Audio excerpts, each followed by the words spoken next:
3, 2, 1.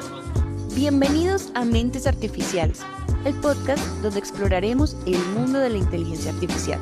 Hoy hablaremos sobre cómo los robots están cambiando el mundo que conocemos. ¿Alguna vez has hablado con un chatbot que parecía humano? ¿Sabías que hay autos que se conducen solos? ¿O has visto un robot bailando como un humano? Esto es solo el principio. En Mentes Artificiales entenderemos cómo los robots y la inteligencia artificial están transformando nuestra vida cotidiana. Pero no te preocupes si no sabes mucho sobre el tema. En este podcast hablaremos de forma clara y sencilla para que todos puedan entenderlo, incluso un niño de 5 años. Así que, prepárate para desafiar tus pensamientos y expandir tu mente mientras exploramos el emocionante mundo de la inteligencia artificial. Esto es Mentes Artificiales. Hola amigos de Mentes Artificiales, el día de hoy tenemos un invitado especial, Diego Ceballos. Él es ingeniero de sistemas, magíster en ingeniería computacional y experto en bioinformática. Recuerden seguirnos en todas nuestras redes sociales, estamos tanto en Instagram como en TikTok como en Spotify como @mentesartificiales y en YouTube nos pueden encontrar como @mentesartificialespodcast. El día de hoy el invitado nos habló un poquito de bioinformática y queremos dejarles la siguiente pregunta a todas las personas que nos están escuchando para que la respondan en los comentarios.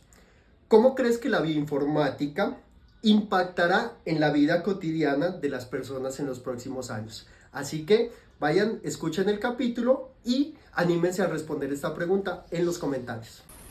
¿Qué tal amigos de Mentes Artificiales Podcast? Bienvenidos a un capítulo más.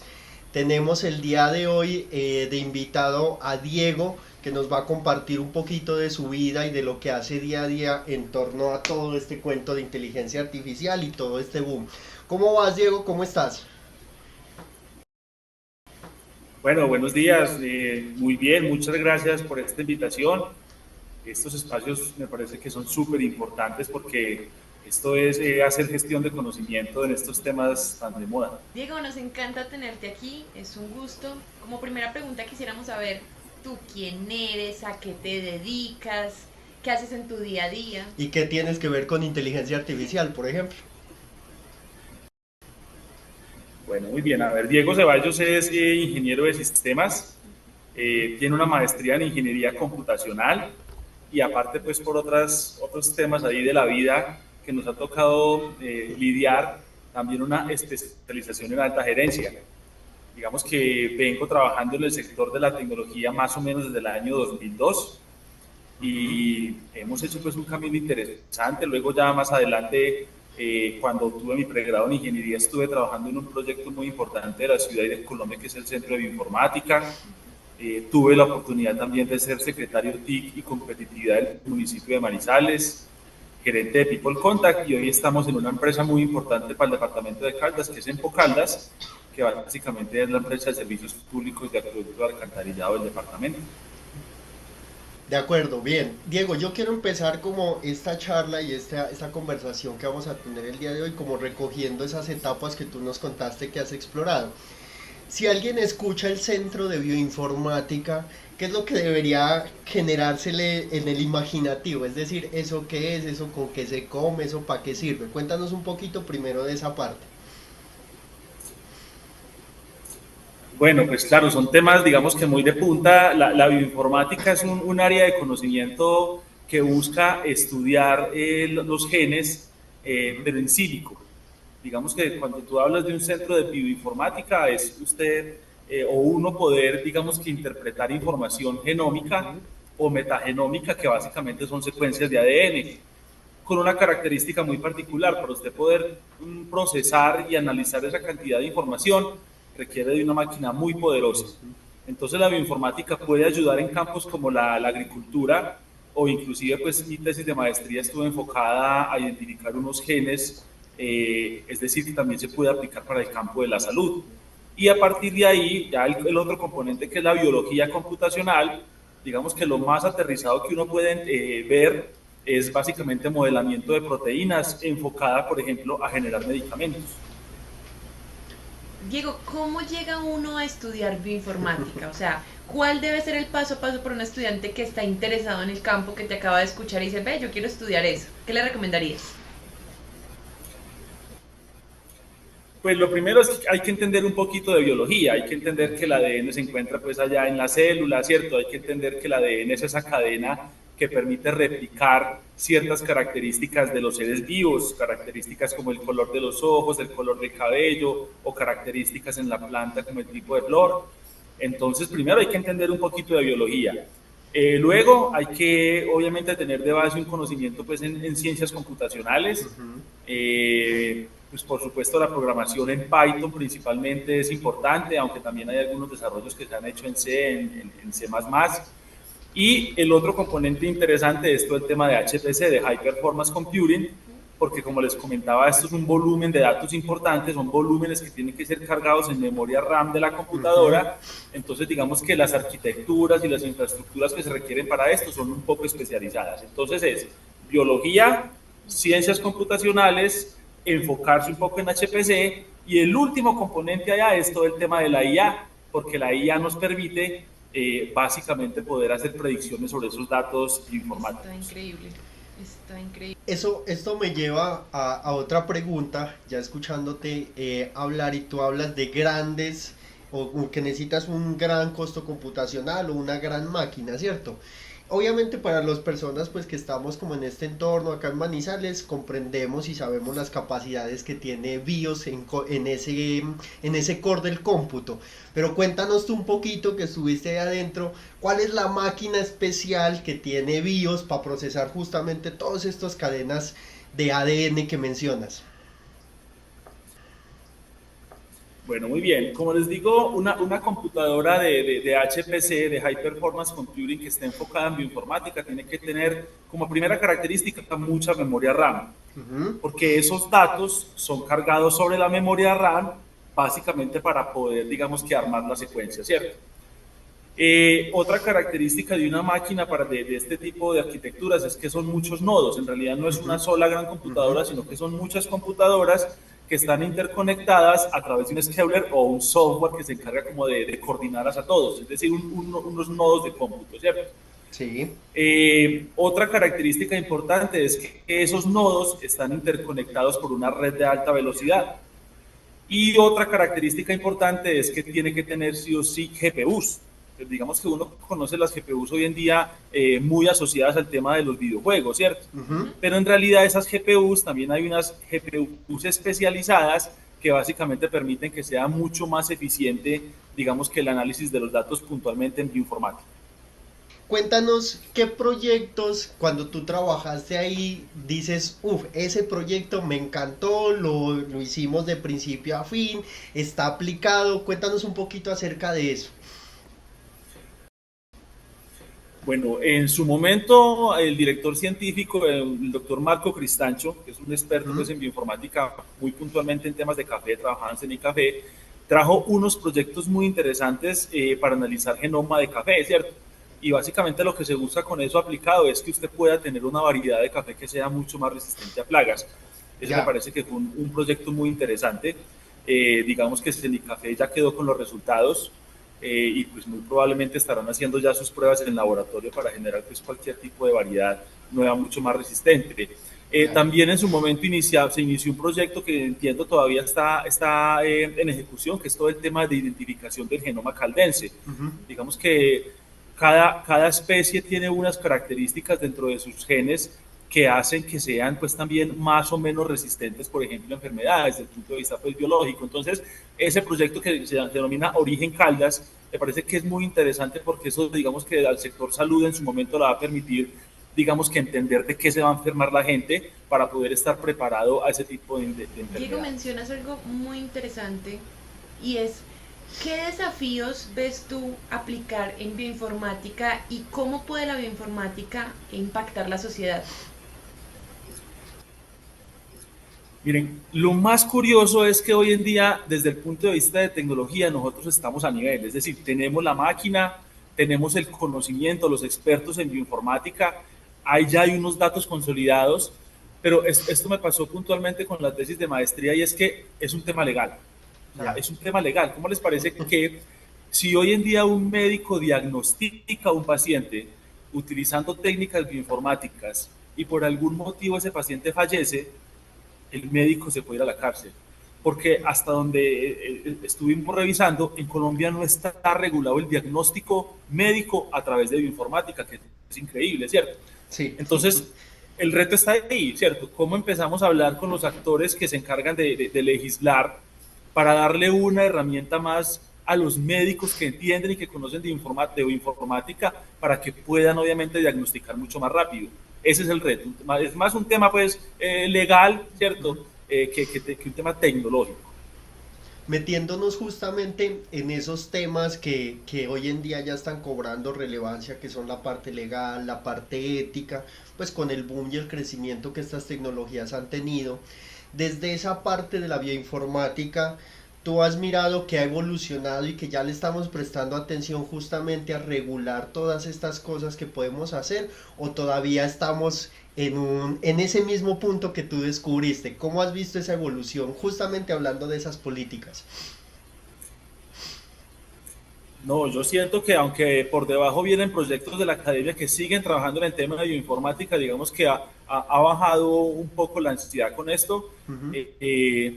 Definitivamente necesitamos hacer un consenso entre los expertos para que esto ya pase a ese campo legal y de una u otra manera se pueda ir formalizando, y como les decía, que digamos los médicos que entienden estos campos tengan una herramienta más para ayudarle a esos pacientes que pueden ser diagnosticados. Entonces yo siento que no hemos avanzado lo suficiente. Hemos avanzado en la tecnología, hemos avanzado en tecnologías de secuenciación. La secuenciación es como yo tengo esos datos genómicos de los seres vivos. Hemos avanzado en esas tecnologías, pero estamos atrasados todavía en Colombia en el tema legal con esta temática.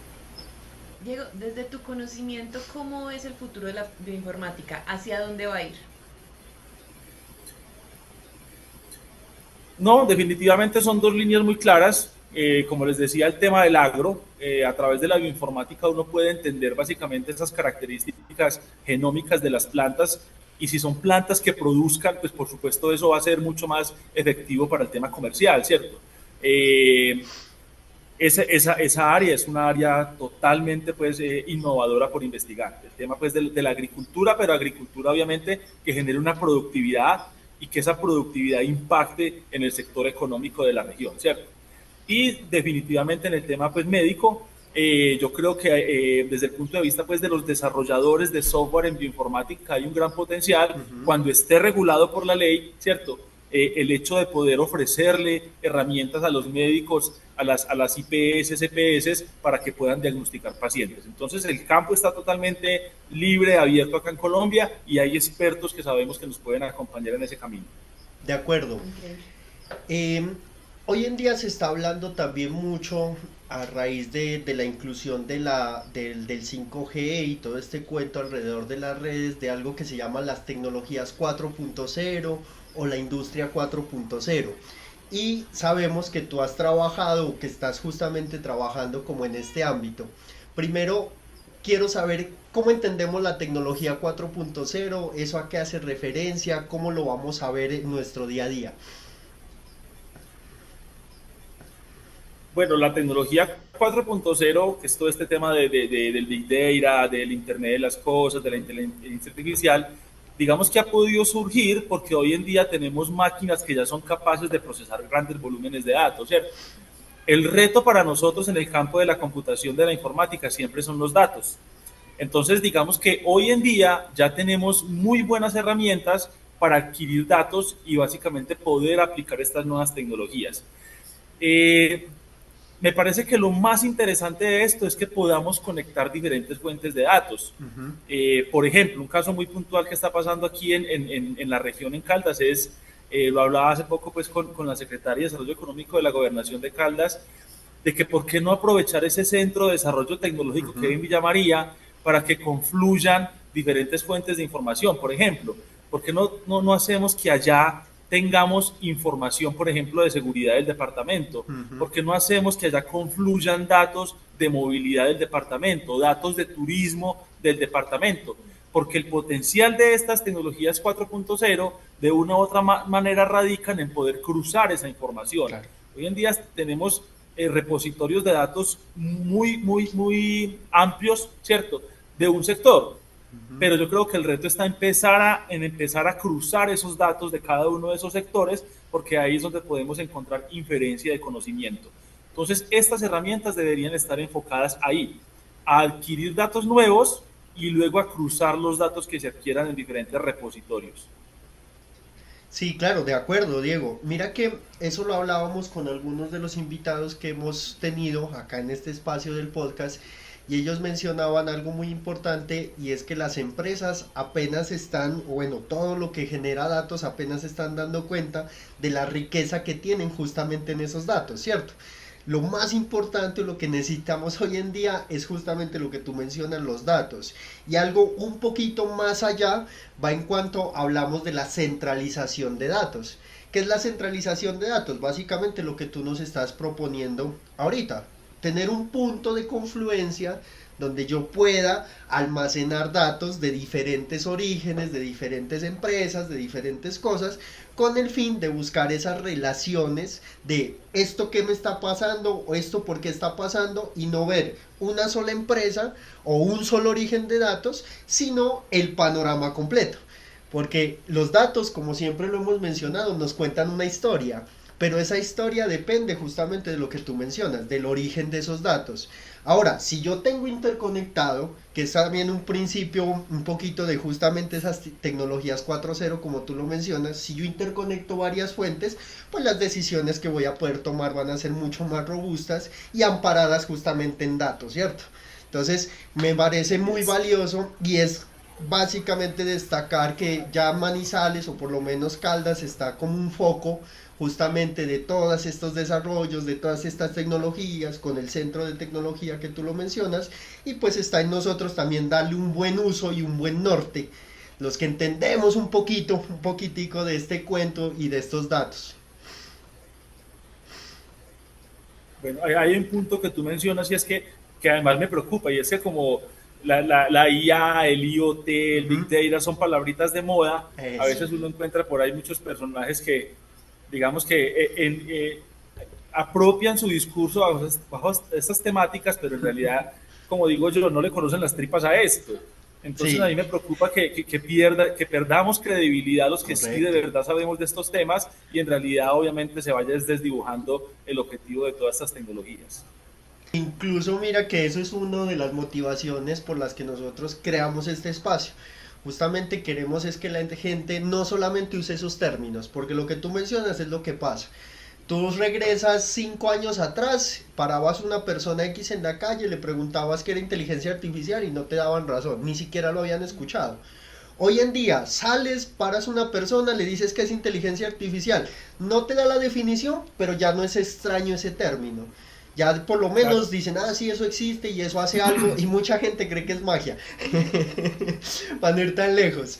Entonces, esa parte es muy valiosa y cobra obviamente mucha validez. Pero yo quería preguntarte acerca de cómo uno en la industria lleva ese mensaje y cómo lleva a transformar justamente esa mentalidad y adoptar estas nuevas tecnologías como la 4.0, como lo IoT, todo lo que nos mencionas. Bueno, muy bien. Digamos que el reto es hacer que esto sea productivo. Más allá del ejercicio académico, que por supuesto es muy valioso. Yo tuve la oportunidad de ser 16 años docente universitario, entonces es muy valioso la academia, ¿cierto? Pero cuando uno ya está en el sector productivo, en el sector industrial, comercial, de servicios, obviamente eso es otro panorama muy distinto, ¿cierto? Yo creo que lo importante es que las empresas empiecen a entender los datos, ¿cierto? Venga, entendamos un momentico qué datos tenemos. Tenemos datos de clientes, tenemos, por ejemplo, información de cómo es nuestra línea de producción, ¿cierto? Nuestra cadena de producción, qué data está generando. Es lo primero, es como el camino para llevar a esas tecnologías. Lo segundo es entender, ¿cierto?, si esos datos me pueden dar valor o no, ¿cierto? Porque es que ahí es donde se necesita el experto en computación y el científico de datos, ¿cierto? Venga, si yo optimizo la producción de unas botellas, a través de IoT yo puedo hacer mucho más rentable esa producción de botellas, ¿cierto? Entonces, llevándolo al sector productivo está ahí. Invitar a las empresas, primero, a que vayan de la mano de un experto que les ayude a identificar esos datos, cómo se están generando, ¿cierto?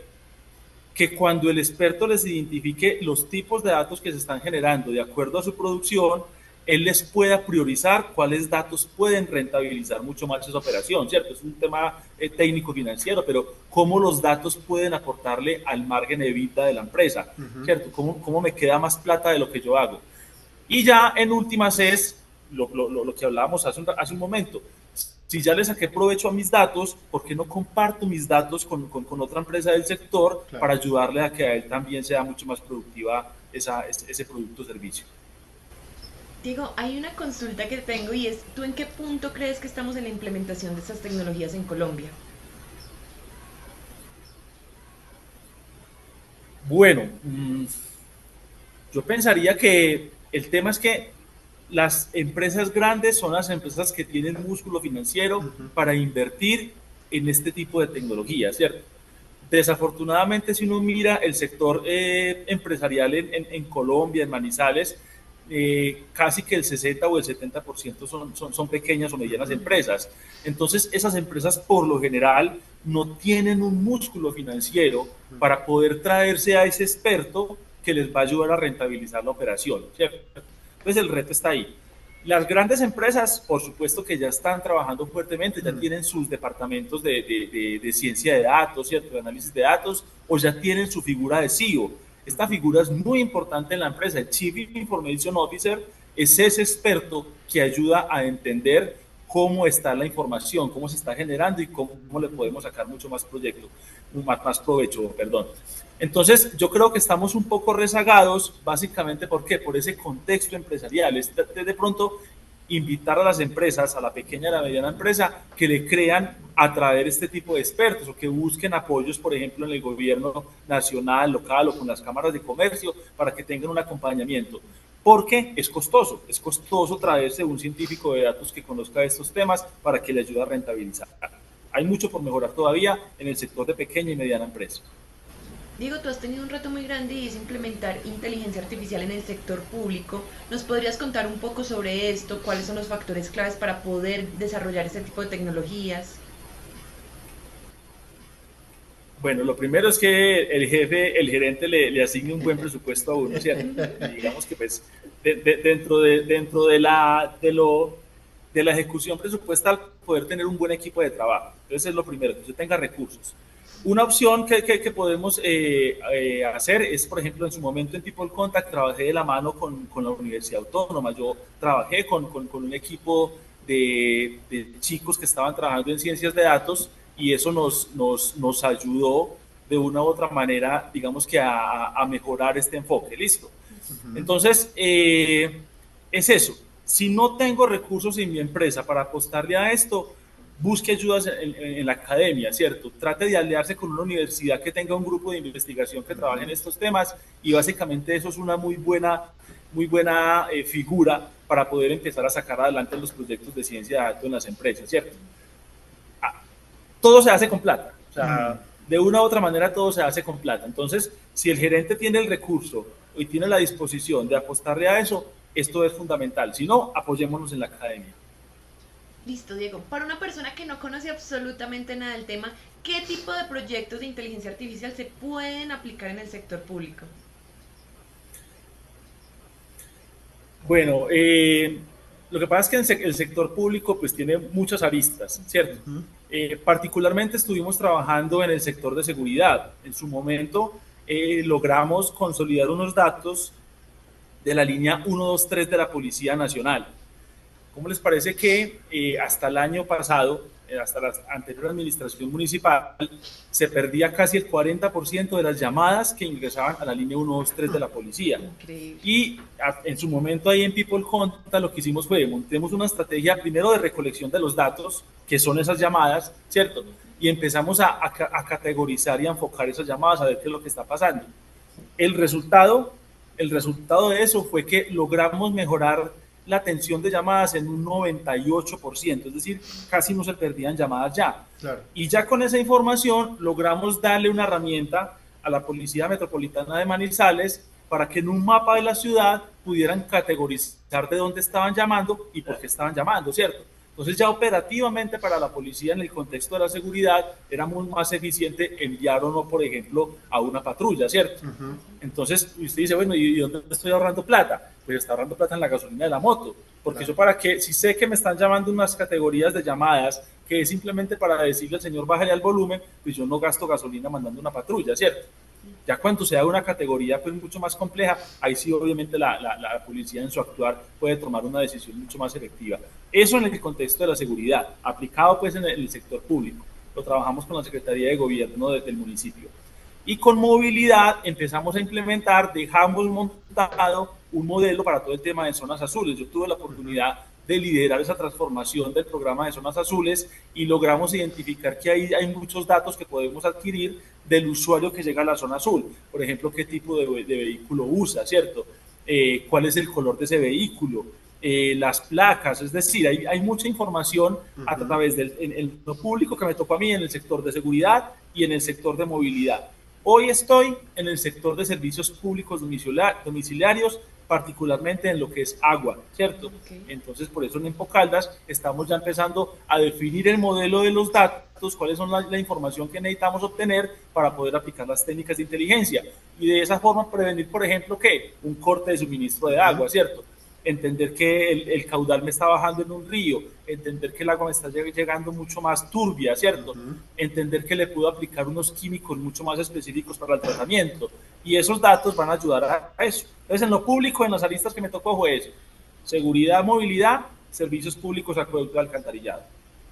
Bueno, de ahí tocaste varios puntos que me gustaría profundizar y obviamente lo que queremos con este espacio es entrar un poquito más al core de cómo llegamos justamente a estas aplicaciones.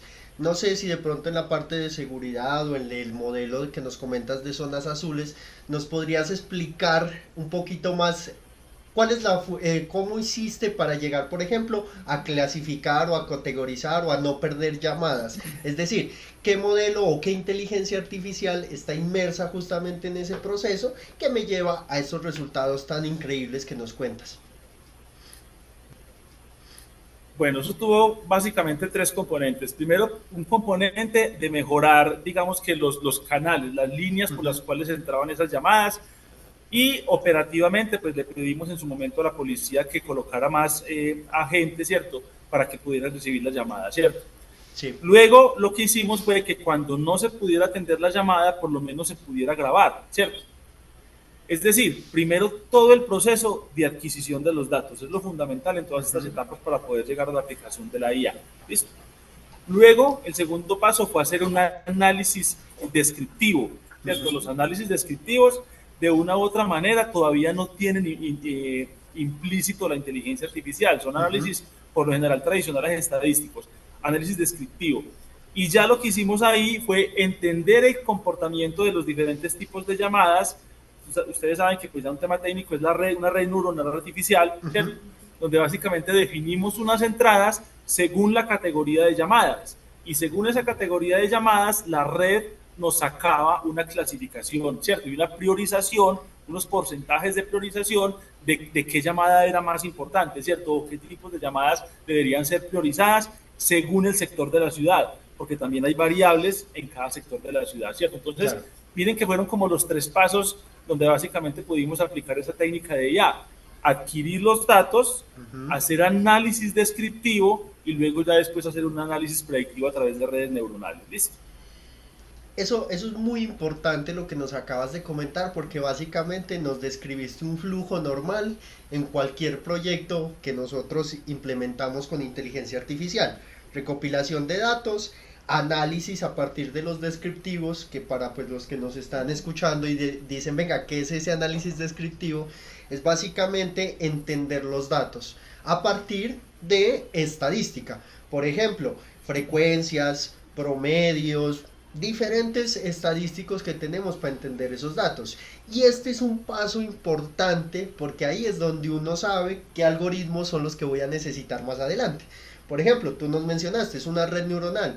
Claro, debe ser muy complejo, obviamente, llegar a esa priorización, a esa categorización. Entonces necesito un algoritmo lo suficientemente fuerte que entienda esos datos que nosotros ya entendimos en el análisis descriptivo y obviamente que nos lleve al final a esa categorización que es lo que tú estabas buscando. Entonces ese es como el flujo que uno siempre está pensando en análisis de datos, indiferente del problema. ¿Cómo recopilo mis datos? ¿Qué es la historia que me cuentan mis datos? Y yo cómo esos datos los modelo a través de cualquier algoritmo que tengamos disponible. Quiero aprovechar, Diego, que te tenemos acá, que sabemos que tú has trabajado también mucho con este tema de ciudades inteligentes. Hace un tiempo Manizales viene tratando, ¿cierto?, de posicionarse como una ciudad inteligente en Colombia. Yo quiero saber primero, ¿qué es eso? ¿Qué ciudades inteligentes?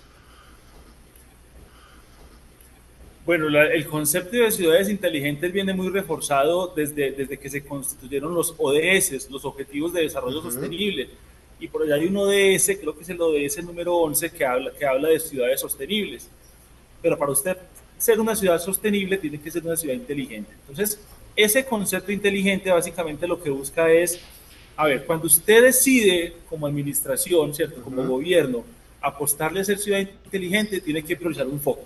Claro. Esto tiene muchas aristas. Yo puedo ser ciudad inteligente en seguridad, en movilidad, en turismo, en servicios públicos, en medio ambiente, ¿es cierto? Uno no puede abarcarlos todos a la vez, hay que priorizar. ¿Listo? Es como la primera recomendación. Lo segundo es, en su momento con Koika Korea, que tuvimos un acompañamiento, porque Corea del Sur es un país que tiene muy bien desarrollado este tema de ciudad inteligente. Me acuerdo que el experto Daniel Nam nos decía, miren, si ustedes quieren ser ciudad inteligente, tienen que hablarse entre instituciones. Esto no se hace en una sola institución. ¿Por qué? Porque llegamos a lo que hablamos al principio, que hay que compartir datos. Si vos no compartís datos de tu ciudad, obviamente no vas a poder tomar decisiones estratégicas como mandatario, como gobernante. Entonces, lo primero es definir las líneas que vas a trabajar, seguridad, movilidad, medio ambiente, servicios públicos, etcétera. Segundo, articular a las entidades que hacen parte de esa línea y formalizar de una u otra manera el hecho de que podamos adquirir los datos y luego compartir los datos. ¿Listo? Y fundamental, la academia. O sea, sí o sí aquí hay que involucrar a la academia porque básicamente es donde están los grupos de investigación y donde tienen los desarrollos, digamos que los TRL o las innovaciones de nivel alto que pueden ser implementadas en las soluciones de ciudad inteligente. Un último componente, que eso se vuelva política, ¿cierto? Que a través de los consejos o de las asambleas municipales o departamentales haya una política de implementar la estrategia de ciudad inteligente, porque entonces ya con eso quedamos blindados como en los 4 aspectos fundamentales, tanto del componente técnico como del componente legal, jurídico y político. ¿Listo? Entendiendo esas aristas y ya el concepto, Manizales, ¿a qué le apuntó? ¿Hacia dónde quiso orientar justamente este concepto de ciudad inteligente? Sí, le apuntamos a 2 cosas. Le apuntamos a la seguridad y como ustedes se dieron cuenta, la administración anterior tuvo unos indicadores a nivel nacional muy buenos en seguridad y por debajo uno de los componentes fue lo que logramos hacer con el CIES de la Policía en People Contact, porque tecnológicamente logramos atender más llamadas y entender los datos de esas llamadas. Esa fue la prioridad. Y lo segundo, todo el componente de movilidad, con lo que logramos hacer, por ejemplo, desde la Secretaría de Movilidad, que se logró consolidar un centro de gestión de movilidad en la ciudad. Entonces, Manizales estuvo enfocada en la administración anterior, en seguridad y en movilidad. Diego, para otra ciudad que quiera implementar esto de ciudades inteligentes, ¿qué aprendizajes consideras claves para que puedan seguir este camino? Bueno, lo primero es que identifiquen cuál es el sector más crítico, ¿cierto? En realidad, cuando yo quiera implementar tecnología es, venga, la tecnología, ¿cómo me va a ayudar? Entonces, dentro del contexto de ciudad, es entender qué está pasando. Estamos mal en seguridad, estamos mal en temas de medio ambiente, estamos mal en temas, queremos mejorar el tema de turismo, entender de dónde vienen los turistas, estamos mal en temas de infraestructura, hay que priorizar la inversión en infraestructura. Esa pregunta la tiene que resolver la ciudad que quiere implementar un modelo de ciudad inteligente. Es lo primero, prioricemos. ¿Listo? Y lo segundo es, venga, ¿y cómo estamos recogiendo los datos de esa prioridad? ¿Cierto? Tenemos una red de Internet de las cosas desplegada, o la red GSM o la red celular me está entregando información, ¿cierto? O las entidades territoriales tienen información. Entonces, segundo es, entendamos qué datos tenemos y si los tenemos, cómo están y si no, cómo hacemos para conseguirlos. Es lo primero. Y ahí sí nos metemos con la IA. Después de que tengamos eso, ahí sí empecemos a echarle cabeza a ver cuál es la analítica descriptiva que hay que hacer y a ver cuál es la analítica predictiva que tenemos que hacer para que el mandatario tome las decisiones que necesite en ese dolor que tenga la ciudad en su momento. Y Manizales le sigue apuntando a esto, seguimos trabajando en esto, ya estamos explorando otras aristas, entendiendo pues que ya hemos cubierto algunas. ¿Cómo ves esta continuidad justamente de este proyecto y de esta implementación tecnológica? Bueno, no, pues de esta nueva administración yo la verdad no veo ningún proyecto que esté priorizado ni enfocado en temas de ciudad inteligente. Entonces no veo que haya un panorama claro, digamos que en las políticas de la administración actual municipal respecto a temas de ciudades inteligentes. La entidad que estaba liderando esto, pues que era, como les decía, People Contact, digamos que no he conocido ningún proyecto que esté enfocado a continuar con estas temáticas en las líneas de seguridad y de movilidad. Entonces, yo, digamos que al momento y revisando el plan de desarrollo que tiene actualmente la ciudad, no veo que se le esté apostando fuertemente a este tema. No se le va a dar continuidad según veo. Diego, tú has sido líder en diferentes sectores. ¿Qué cualidades consideras importantes o necesarias para poder liderar este tipo de proyectos? Primero, tener la capacidad de explicar esto, ¿cierto? Y esa capacidad tiene que estar sustentada en un fundamento técnico fuerte. Aquí no puede venir a hablar de estos temas cualquier aparecido, pues por así decirlo, ¿cierto? Entonces, es saber que ese experto que está dando la línea, en realidad sepa decir las palabras correctas para que todos entiendan de qué se trata y cómo los puede beneficiar en estas tecnologías. A veces romantizamos demasiado la tecnología y creemos que con la IA o con esas tecnologías de punta tan novedosa vamos a resolver todo. No, hay que aterrizar, ¿cierto? Y hay que entender hasta dónde la tecnología me ayuda. Recuerde que la tecnología no es un fin, la tecnología es un medio.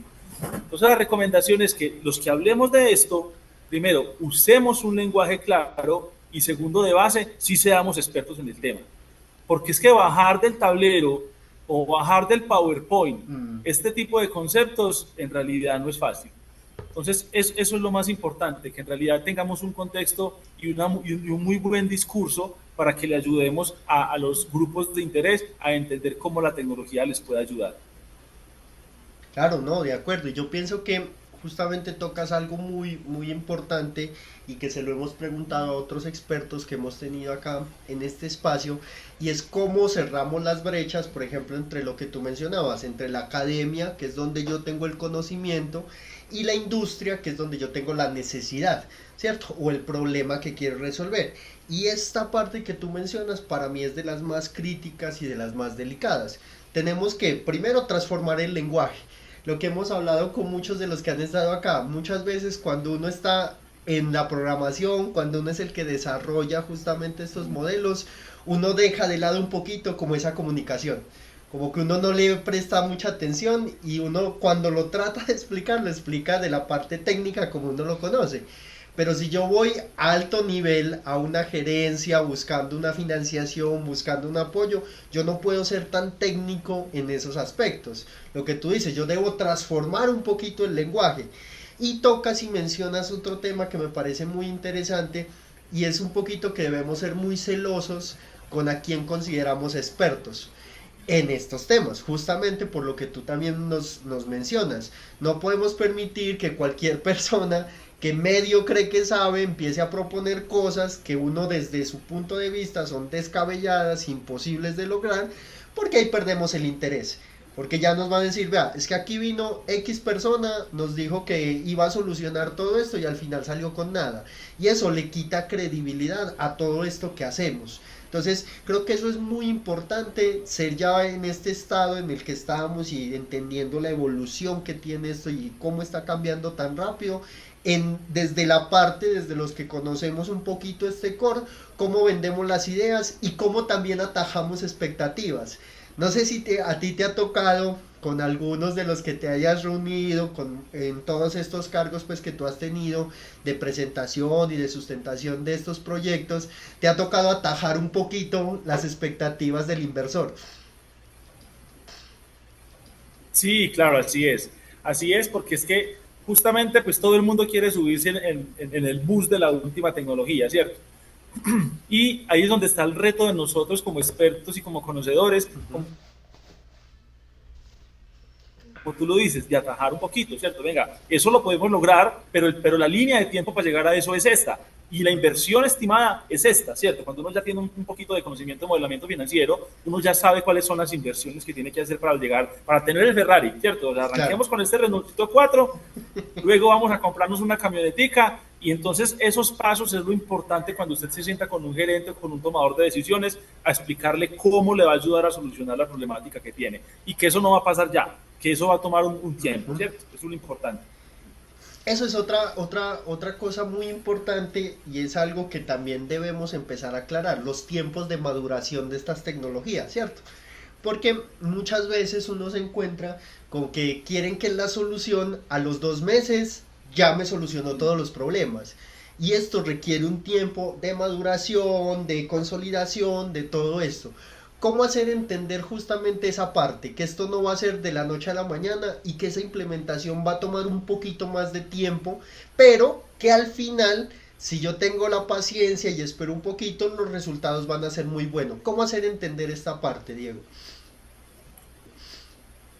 No, yo creo que lo que hay que hacer es explicarle cuáles son las etapas, ¿cierto? Y las etapas, hace mucho rato venimos hablando que están muy claras. Es, ¿dónde quiero mejorar? ¿Cierto? Desde el punto de vista empresarial, ¿dónde quiero mejorar mi empresa? ¿Cierto? En mis clientes, en mi línea de producción, ¿cierto? ¿Dónde quiero mejorar? Lo segundo es lo que hablábamos también hace un rato, venga, ¿y qué datos tengo? ¿Cierto? ¿Dónde está la información de eso que quiero mejorar? Porque si no tengo los datos, hay que empezar a plantear una estrategia de adquisición de los datos, ¿cierto? Y a veces adquirir los datos implica inversiones. Por ejemplo, comprar sensores, ¿cierto? Por ejemplo, desplegar una red de Internet de las cosas. Luego, y bueno, ¿y esos datos a dónde los voy a guardar? ¿Cierto? Esos datos tienen unos pesos y la pregunta es, bueno, ¿yo tengo data center para guardar mis datos? No, entonces me voy para la nube, ¿cierto? Claro. Y bueno, ¿y cuánto vale guardar esos datos en la nube, ¿cierto? Correcto. Y por último es, bueno, ¿y qué puedo aprender de esos datos? Entonces yo creo que para esas personas que se quieren montar en el bus de las tecnologías 4.0, tienen que entender esos 4 componentes, ¿cierto? ¿Qué quiero mejorar? ¿Qué datos tengo? ¿Cómo hago para adquirirlos? ¿Y qué quiero saber de esos datos más adelante? Entonces son los 4 componentes que sin ser expertos se pueden montar en el bus de la tecnología 4.0. De acuerdo, y mira que muchas veces uno se encuentra con problemas que uno pregunta, venga, ¿y qué datos tiene para X o Y aplicación que usted quiera hacer? Entonces, por ejemplo, por ponerte un caso, yo estoy especializado en ventas y quiero que me solucionen y me hagan un modelo para vender más. Entonces uno le pregunta, listo, de una, ¿qué datos tiene de sus clientes? No, el celular y la cédula.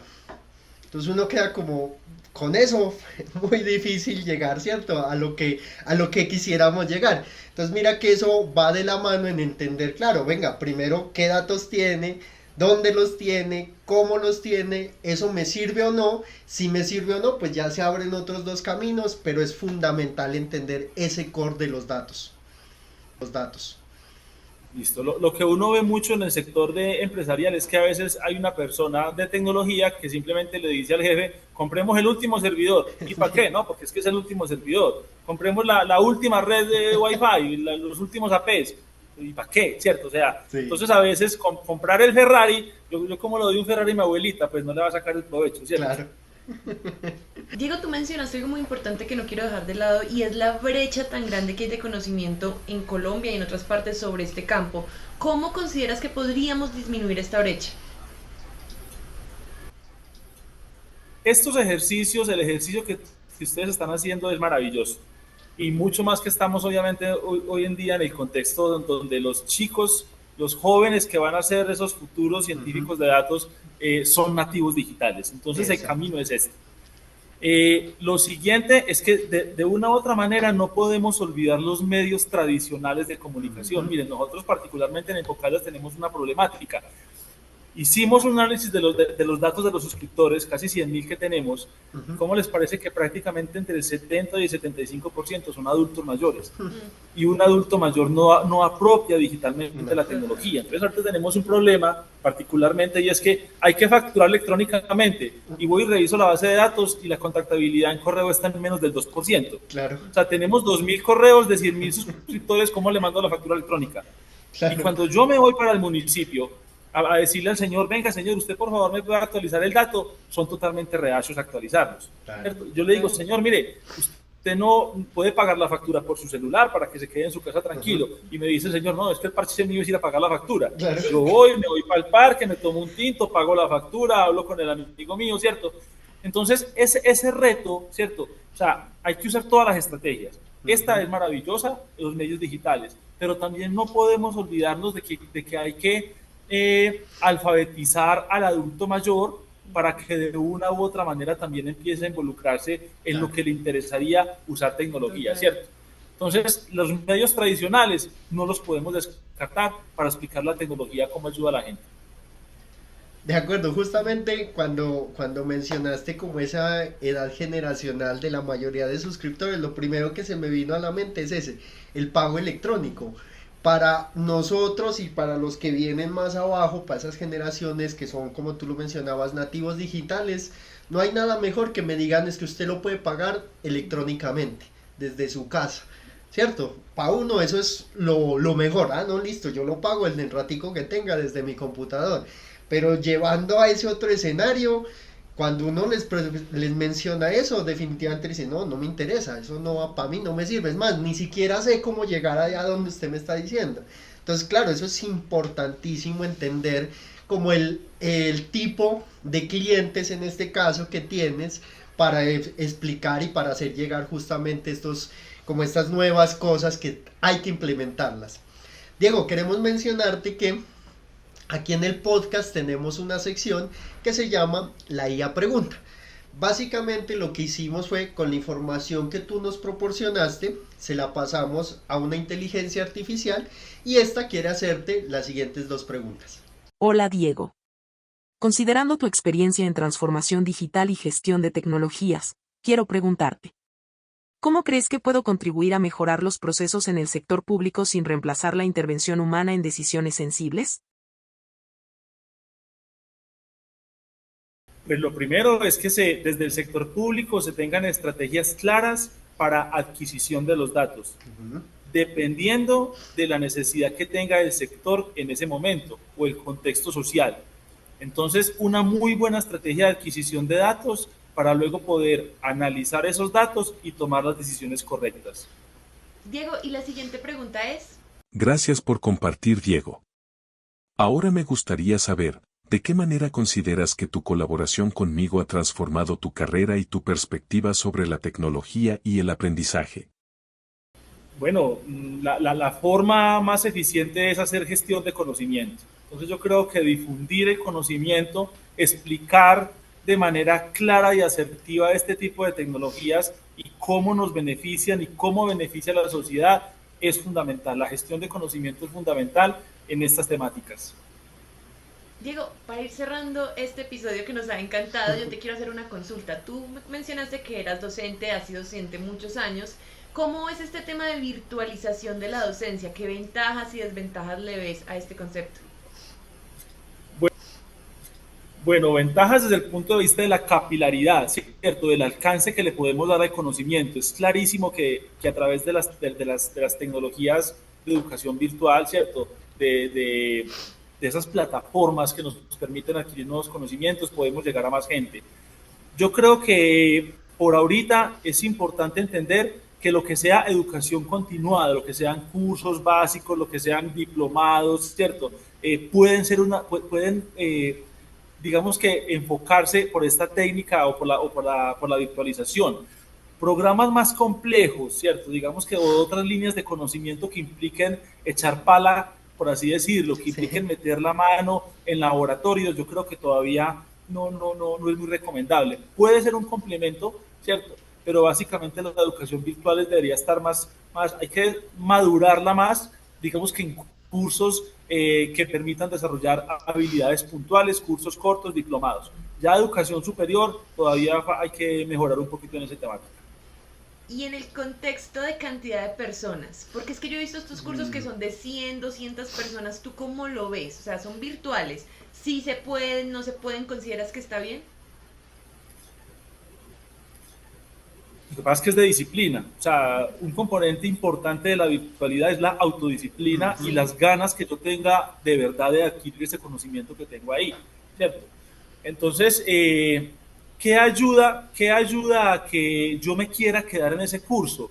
Básicamente la muy buena estructuración de los contenidos, que sean contenidos amenos, que sean contenidos que me permitan ir practicando, por ejemplo, para el campo de nosotros, en temas de programación, ¿cierto? Porque si es un contenido 100% teórico, créame que cualquiera se aburre, ¿cierto? Claro. Escuchando a un señor, pues una hora, echando un discurso ahí magistral. Entonces es muy importante eso, ¿cierto? Tener la autodisciplina y garantizar que los contenidos que se presenten sean contenidos muy interactivos y muy de llamados a qué hacer. De acuerdo, yo creo que ese es el truco, ¿cierto? El truco, el éxito de todas estas cosas radica justamente en esos dos puntos que tú nos mencionas. Yo creo que nosotros en esta área tenemos un plus muy bacano y muy interesante, que es muy fácil llevar a la práctica los conceptos, porque casi que la mayoría de cosas que uno hace las puede replicar o las puede llevar justamente a esa práctica y al hacer y a lo que tú mencionas. No es nada interesante sentarse a ver una pantalla, escuchar a alguien hablar 2 horas que me habla de puros conceptos, puras cosas ahí, pero nunca me las muestra, ni me dice cómo yo puedo llegar a hacer justamente esas cosas. Hablando un poquito de este aprendizaje, Diego, para las nuevas personas que están tratando de meterse en este cuento, en la ciencia de datos, en la inteligencia artificial, desde tu experiencia, ¿qué consideras que deberían aprender? Ejemplo, primero programación, después la base matemática, viceversa. ¿Qué consideras o cuál sería el plan que tú diseñarías como de estudio para meter a esas nuevas personas en esto? Pues definitivamente al ser un campo de la ingeniería, pues sí o sí la estadística es fundamental. Está claro que es que la estadística hay que tener unos conceptos muy claros de qué es una regresión lineal, ¿cierto? De qué es la clusterización de la información, eso es fundamental. Luego, pues sí o sí programación, definitivamente esto implica conocer obviamente ese código, entender ese código que hace, ¿cierto? Cómo puedo aterrizar en una función, ¿cierto? O en una API lo que yo quiero hacer con esos datos. Eso es clarísimo. Y tercero es entender eso que sé, cómo soluciona un problema, ¿cierto? Porque la idea de esto es llegar a la solución de problemas. Bueno, Diego, queremos contarte también que dentro del podcast tenemos una pregunta que invita a soñar. Básicamente queremos saber y conocer si tú tuvieras tiempo y dinero ilimitado, ¿qué quisieras hacer o a qué te dedicarías? Puede ser académico, puede ser no académico, puede ser un proyecto. Sueños. Lo he hablado con mi esposa. Cuando sea grande, ella y yo queremos comprarnos una moto, puede ser una Harley, y irnos a conocer el mundo. Ese es un buen plan. Diego, nada, agradecerte por haberte tomado el tiempo, por estar acá, por contarnos. Quedaron muchas otras cosas por explorar, por indagar de tu perfil, que es muy interesante y obviamente le aporta mucho al desarrollo local y nacional. Entonces nada, Diego, agradecerte por este espacio y por haber estado acá con nosotros. No, ni más faltaba. A ustedes, obviamente, por abrir, repito, esto es fundamental para que básicamente las nuevas y las generaciones que quieran meterse en estas temáticas, por lo menos entiendan los conceptos. Entonces, gracias a ustedes. Por supuesto, cuando requieran conocer algo más a detalle, estaremos pendientes para poder atender. Diego, nuevamente muchísimas gracias por tu tiempo, por abrirnos este espacio que para nosotros es increíble. No habíamos hablado de bioinformática, entonces yo sé que va a gustar bastante. El primero con el que hemos hablado de bioinformática. Así que muchas gracias. Bueno, gracias a ustedes, quedo atento a lo que necesiten. Saludos. Listo. Antes de finalizar, queremos recordarles que nos pueden seguir en Instagram, en TikTok, en YouTube y en Spotify como Mentes Artificiales. Muchas gracias.